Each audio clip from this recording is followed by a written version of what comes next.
Hello viewers, আসসালামু আলাইকুম। আশা করি সবাই ভালো আছেন। তো আমিও ভালো আছি আলহামদুলিল্লাহ। আর আজকে দেখুন আপনাদের জন্য অন্ধকার ভিডিও নিয়ে এসেছি।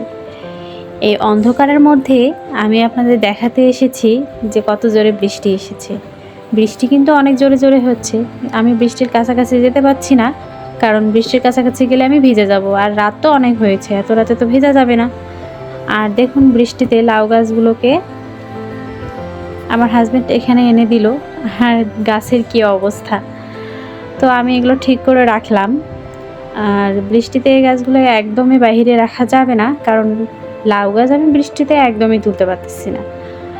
যেহেতু অনেক গাছ নষ্ট হয়ে গেছে, তাই আর রিস্ক নেওয়া যাবে না। এই 3টা গাছ আমি যেহেতু বস্তার গ্রো ব্যাগে বসিয়েছি, তাই সেগুলো আমি এখানে এনে রাখলাম।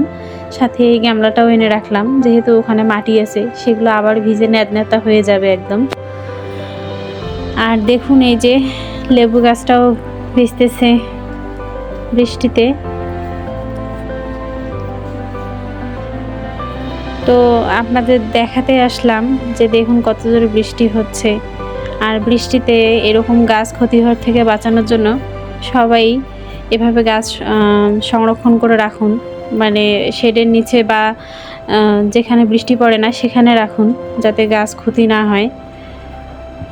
আর এই যে দেখুন চন্দ্রমল্লিকার ডাল বসিয়ে দিয়েছি এখানে, যেহেতু এখন জায়গা কম তাই ওখানেই বসিয়ে রেখেছি। মাটি আনতে গিয়ে আমি চন্দ্রমল্লিকার ডাল নিয়ে এসেছি। আর দেখুন এই যে এই গাছগুলোতেও একটু একটু বৃষ্টির পানি পড়তেছে, সেটা অবশ্য গাছগুলোর জন্য উপকারী হবে, কারণ বৃষ্টির পানি যে কতটা উপকারী সেটা তো আমরা জানি। বৃষ্টির পানিতে প্রচুর পরিমাণে নাইট্রোজেন থাকে, যেটা গাছের জন্য একদম খুবই প্রয়োজনীয়। আবার বৃষ্টির পানি যেমন প্রয়োজনীয়, তেমন আবার অনেক অনেক গাছের জন্য ক্ষতিকর হয়ে ওঠে। যেমন অনেক গাছ যেগুলো শীতের গাছ, সেগুলো একদম গলে যায়। একটু বড় হলে সমস্যা নেই, তবে খুব ছোট থাকলে গলে যায়। আর দেখুন অনবরত বিদ্যুৎ চমকাচ্ছে। আলোটা আপনাদের দেখাতে পারতেছি, কিন্তু শব্দটা শোনাতে পারতেছি না। আর ভয়ও লাগতেছে, কিন্তু তারপরেও এখানে দাঁড়িয়ে একটু আপনাদের ভিডিও করে দেখালাম।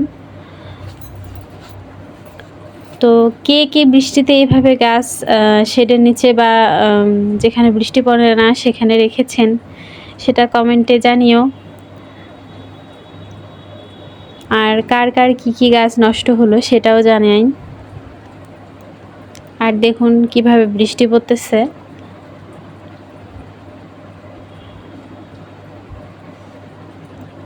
এই যে আমার ইনডোর প্ল্যান্টগুলো, এগুলো আমি খুব শীঘ্রই বড় বড় টবে ট্রান্সফার করব।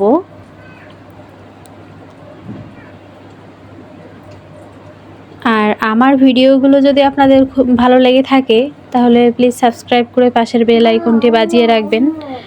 আর লাইক করবেন, ভিডিওগুলো দেখবেন, আমাকে ইন্সপায়ার করবেন ভিডিও বানানোর জন্য। আমি চেষ্টা করি প্রত্যেক দিনে একটা করে ভিডিও আপলোড করার।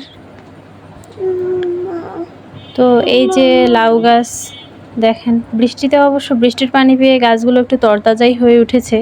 যেহেতু রিপোর্ট করেছি, রিপোর্ট করার পর গাছগুলো একটু নেতিয়ে গিয়েছিল। দিনের বেলা একটু রোদ উঠেছিল, গাছগুলো একটু নেতিয়ে গিয়েছিল। তো হালকা একটু বৃষ্টির পানিতে গাছগুলো সুন্দর তরতাজা হয়ে উঠেছে, একদম ফ্রেশ লাগতেছে। আর সাথে দেখতে পাচ্ছেন একটি স্নেক প্ল্যান্ট। আমি মাটি আনার সময় হঠাৎ করে পাশে একটি বাড়িতে দেখি এই গাছগুলো অনেকগুলো হয়ে আছে। তো আমার একটি আছে অনেক বড়, আগাল কেটে দিয়ে বসিয়ে দিয়েছি, কিন্তু গাছটার কোনো উন্নতি দেখতে পাচ্ছি না। তাই ওই গাছটা নিয়ে আসলাম, এটার সঙ্গেই বসিয়ে দিব, আর ভালোও লাগবে দেখতে।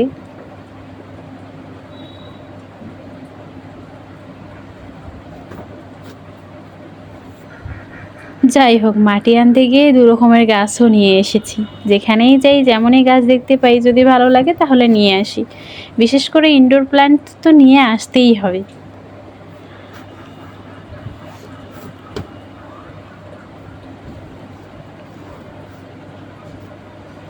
আর লাউ গাছগুলো কিন্তু আস্তে আস্তে বড়ই হচ্ছে, দেখুন। তো ভিডিও করতে করতে একদম শেষ পর্যায়ে চলে এসেছি।